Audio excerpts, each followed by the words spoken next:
My name is Claire Mitchell. I am 29 years old, and I build my career on finding financial lies that other people try to hide. The day my family tried to cut me out of their lives did not happen during a fight. There was no shouting, no slammed doors, no warning at all. It happened in the middle of a high-stakes audit meeting that could have defined my entire future. My phone lit up on the table beside me. My mother. One message. We found a new partner. We do not need your negativity anymore. We are cutting ties. That was it. 5 seconds later, my younger sister Chloe reacted to the message with a heart. A heart. I stared at the screen, not angry, not even surprised. Just still. The kind of stillness that comes when something you have been holding together for years finally breaks on its own. I excused myself from the meeting without a word. No one stopped me. No one asked questions. I walked back to my office, closed the door, and locked it. I did not call them back. I did not ask why. Instead, I opened my laptop. Because here's what they forgot. They thought they could remove me from their lives like I was just an employee. But I was never just the daughter. I was the one holding everything together. And the moment I stopped, everything else was about to fall apart. People always assume that when something like this happens, there must have been a breaking point. A fight. A final argument. Something loud enough to justify the ending. But the truth is quieter than that. By the time my family sent that message, they had already taken everything they needed from me. For 3 years, I was their safety net. I was the one who signed my name on a $250,000 line of credit for their struggling real estate business. I was the one who stayed up late fixing their books when numbers did not add up. I was the one covering interest payments when they fell short and calling it temporary. They called it a family investment. I called it responsibility. My father, Daniel Mitchell, loved to talk about legacy. He had big ideas, big promises, and absolutely no follow-through. My mother, Susan, had a different role. She knew exactly what to say, exactly when to say it. She made everything feel like love, even when it was pressure. And then there was my younger sister, Chloe. Chloe never had to prove anything. She just had to exist. While I was balancing spreadsheets, she was posting vacation photos and calling it brand building. I told myself it was temporary. Just one more payment. Just one more fix. Just one more problem solved, and maybe then they would finally see me the way they saw her.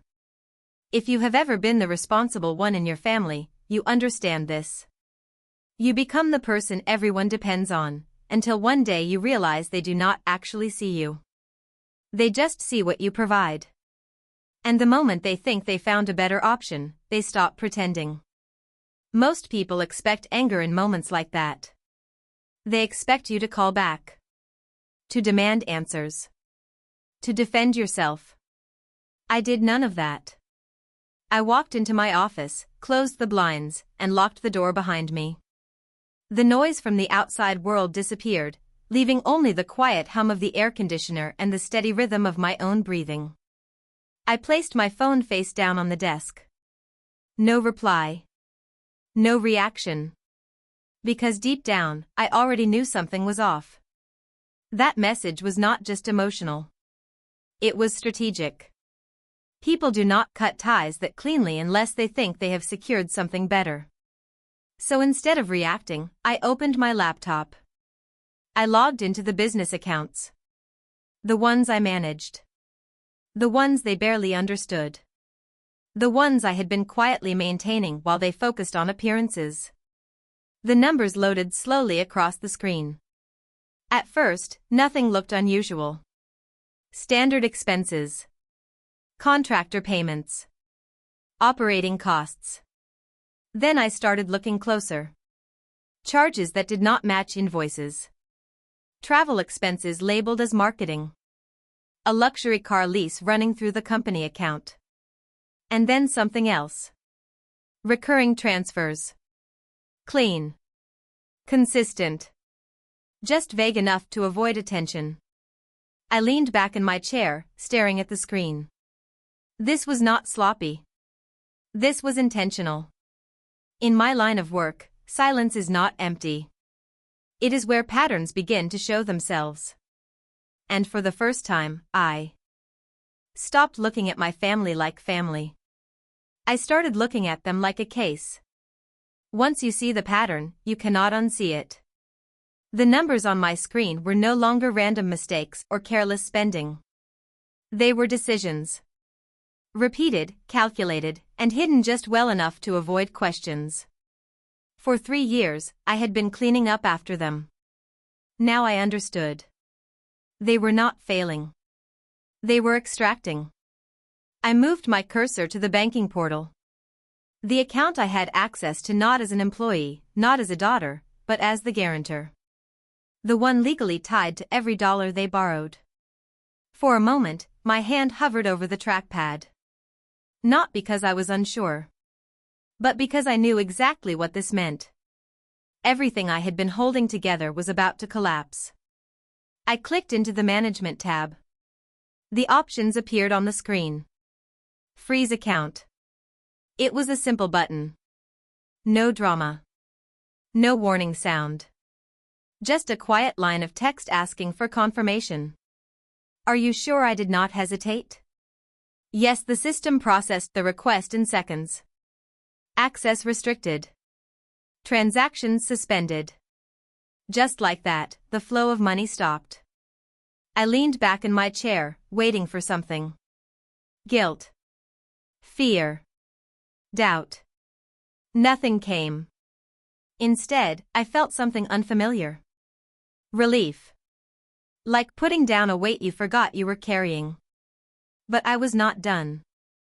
I navigated to the guarantor section. My name sat there, attached to a liability that was never truly mine. Initiate removal. Reason breach of agreement. I attached the message from my mother. Clear evidence that whatever this was, it was no longer a partnership. Submit. The screen refreshed. Request pending. Account frozen. Control returned. They thought they had replaced me. What they did not realize was that I was never replaceable.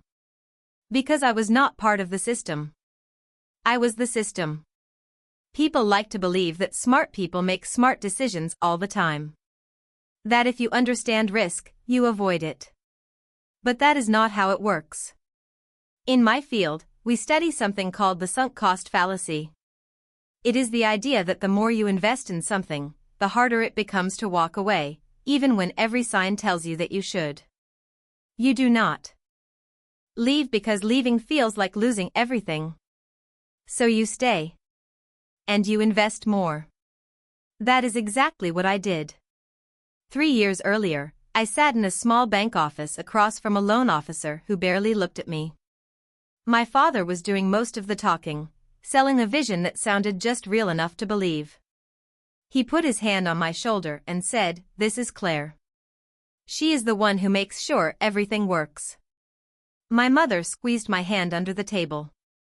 Her eyes were soft, emotional, proud. "You are saving us," she whispered. In that moment, it did not feel like pressure. It felt like purpose. So I signed. I told myself it was temporary. That once the business stabilized, I would step back. That this was what families did for each other. But temporary has a way of becoming permanent. Every time they missed a payment, I covered it. Because if I did not, everything I had already put in would collapse. Every time something went wrong, I stepped in. Because I believed fixing one more problem would finally make it work. It is like staying in a relationship that keeps draining you, telling yourself that all the time you have already invested means it has to pay off eventually. But it does not. It just keeps asking for more. Looking at the frozen account now, the truth was impossible to ignore. This was never an investment. It was a loop. And the only way out was to stop playing.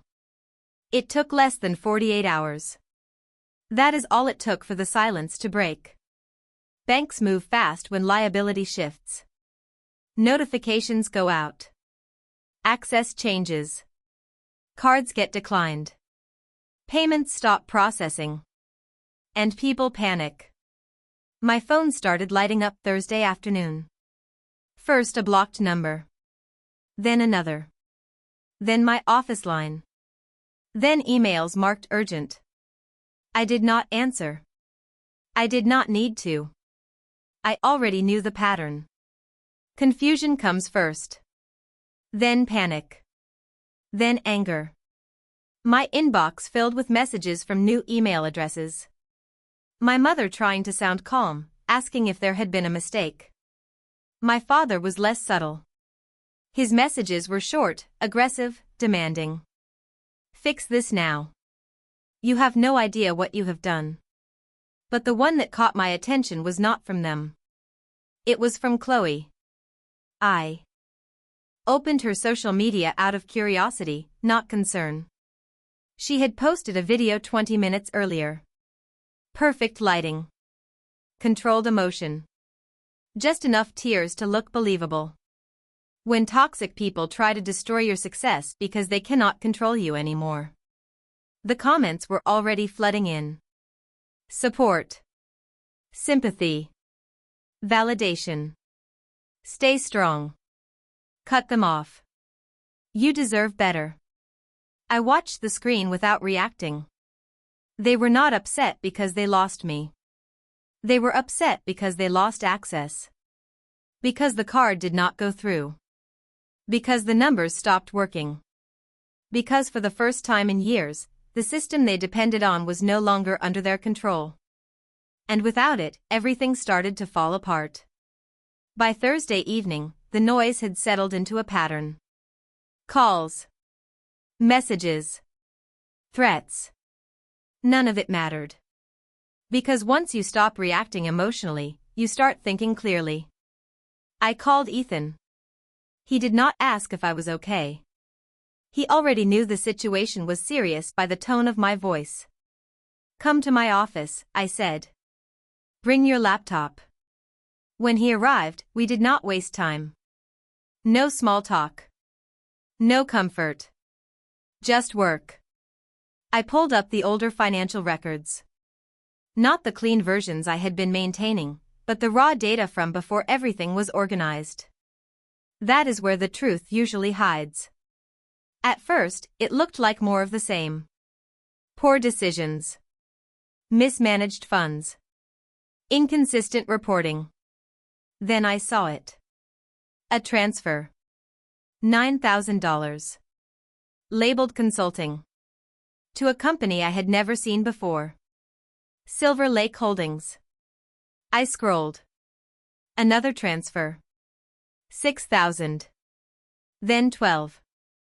Different amounts. Same destination. Every month. Ethan leaned forward, his expression sharpening. Do they have a contract with this company? No, I said. I checked everything. There is nothing. That was all we needed. I opened a public business registry database and typed in the name. The result came up instantly. Silver Lake Holdings, LLC. Registered agent Susan Mitchell. My mother. I felt the air shift in the room. But it was not over. I pulled up the ownership structure. The company was connected to a private trust. Beneficiary Chloe Mitchell. Ethan sat back slowly, processing it faster than I could say it out loud. This is not mismanagement, he said. This is intentional. I stared at the screen, the pattern finally complete. This was never about bad decisions. This was about moving money. And they had been doing it right in front of me the entire time. Once you understand the direction of the money, everything else falls into place. It is like solving a puzzle where the final piece suddenly reveals the entire picture. I stared at the screen, replaying the last 3 years in my head, but this time through a different lens. Not as a daughter helping her family. As an auditor tracking a system. They borrowed $250,000 under my name. They claimed the business was struggling. They asked me to cover shortfalls, to keep everything afloat. But the business was never meant to succeed. It was a vehicle. Every month, they moved money out. Quietly. Consistently. Into an account I was never supposed to question. Into an entity they controlled. Protected. Separate. Untouchable. And when the time was right, they would let the original business fail. Default on the debt. Walk away clean. Leaving me with the liability. It was not chaos. It was a plan. A clean exit strategy where I absorbed the loss and they kept the assets. I felt the last trace of doubt disappear. For weeks, maybe even months, a small part of me had been trying to justify their behavior. Maybe they were overwhelmed. Maybe they made mistakes. Maybe they did not realize how bad things had gotten. That voice was gone now. This was not desperation. This was design. Ethan broke the silence. They were setting you up, he said. I nodded slowly. Not just setting me up. Replacing me. They found a new lender, a new source of money. Someone who did not ask questions. Which meant they no longer needed me. The message from my mother was not emotional. It was operational. They thought they were cutting me off. In reality, they were cutting me loose right before the collapse. But they made one mistake. They assumed I would never look closely enough to see it. They forgot what I do for a living. I did not wait for them to come to me again. I invited them. One message. Come to my office tomorrow at 10. We need to settle this. My father replied in less than a minute. Good. You finally came to your senses. They arrived early. Of course they did. People are always punctual when they think they are about to win. I watched them walk through the lobby from the upper floor. My father in his best suit, confident again. My mother calm, composed, already preparing her version of concern. Chloe trailing behind, distracted, as if this was just another inconvenience in her day. They thought I was ready to apologize. They thought the pressure had worked. I met them at the entrance and led them into the conference room. Ethan was already inside. That was the first shift. My father stopped when he saw him. We do not need a lawyer, he said. This is family. This is not family, I replied. This is a settlement. They sat down. I remained standing. The screen behind me lit up. Silver Lake Holdings. My mother's name. Chloe's trust. No introduction. No explanation. Just facts. The room changed instantly. My mother's expression broke first. My father tried to recover, to speak, to redirect. This is not what you think. But I did not respond.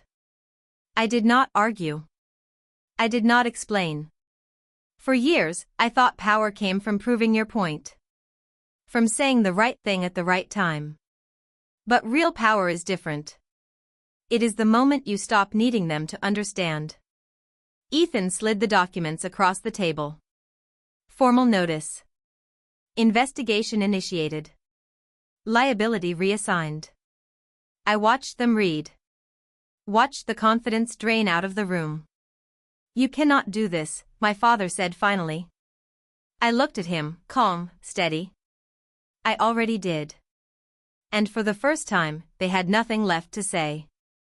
There was a moment after the silence settled. A moment where everything could have gone the old way. My mother reached for me first. Her voice softer now, shaking just enough to sound real.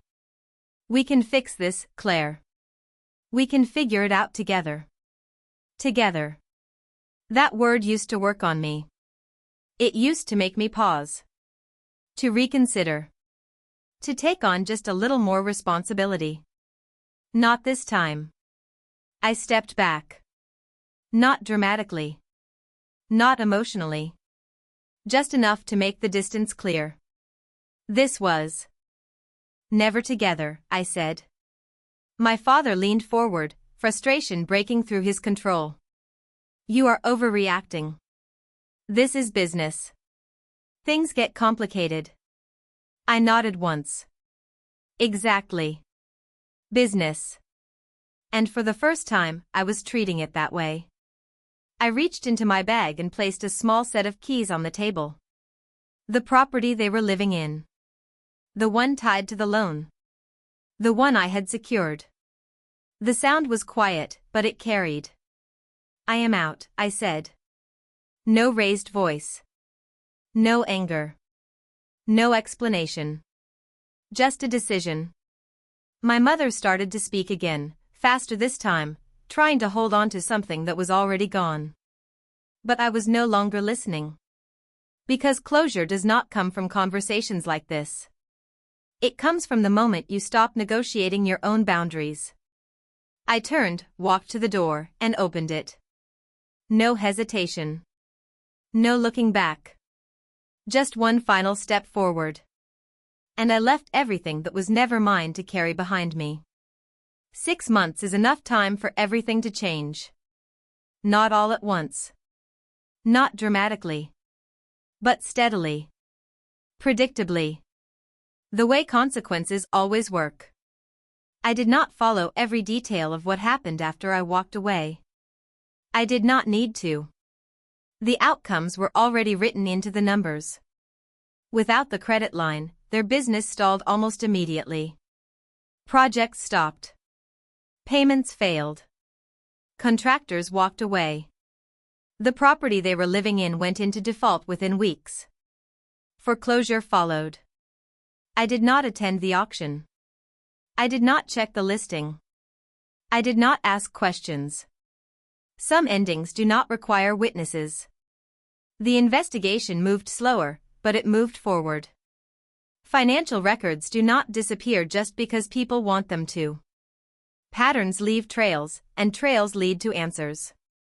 As for me, my life did not explode into something extraordinary. It stabilized. I was promoted to senior partner at my firm. Not because of what happened with my family, but because I finally applied the same clarity to my own life that I used in my work. I stopped overextending. I stopped fixing what was never mine to fix. I built something solid. Something clean. No hidden liabilities. No emotional debt. Just a life that made sense. And for the first time in a long time, everything balanced. It is Friday evening now. I am sitting on my balcony, looking out at a city that no longer feels like something I have to survive. It feels like something I get to live in. Ethan is inside, pouring 2 glasses of wine. There is no tension. No urgency. No background noise of problems waiting to be solved. Just quiet.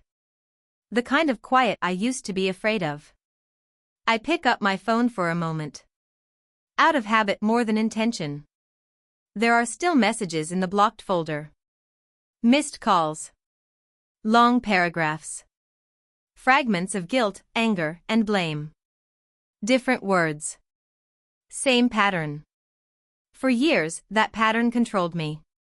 Not because I believed it. But because I felt responsible for fixing it. I scroll for a second. Then I stop. Select all. Delete. No hesitation. No second thoughts. Because I finally understand something I wish I had known much earlier. Freedom is not about having more money. It is not about proving you were right. It is not even about getting an apology. Freedom is knowing when to stop investing in something that keeps taking from you. It is the ability to walk away without explaining yourself. To close the door and leave it closed. If you have ever been the one who carries more than your share, the one who fixes, who pays, who stays longer than you should, you are allowed to stop.